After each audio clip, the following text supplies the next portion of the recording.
మామ సోనియా ఫోన్ చేసి రమ్మందరా, నాకెందుకో నా ప్రపోజల్ యాక్సెప్ట్ చేసేలా ఉందిరా.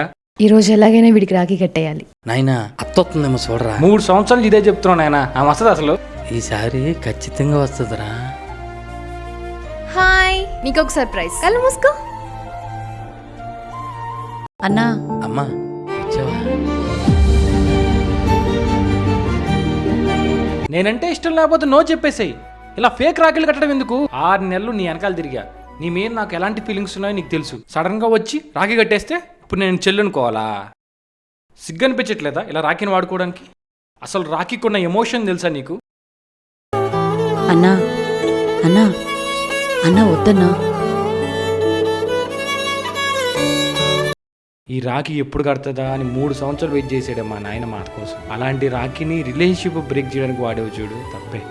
బాయ్. మా ఆయనకి హాస్పిటల్ వెళ్ళొస్తానని చెప్పినానన్నా, నేను పోయేస్తాన్నా. మళ్ళీ రాఖీ పండగకి నేను ఉంటాను అన్నా. అలా అనొద్దన్నా. మెడలో కట్టే తాలుబుట్టెంతో చేతికి కట్టే రాఖీ కూడా అంతే. నన్ను కన్నా తల్లివి నువ్వమ్మా.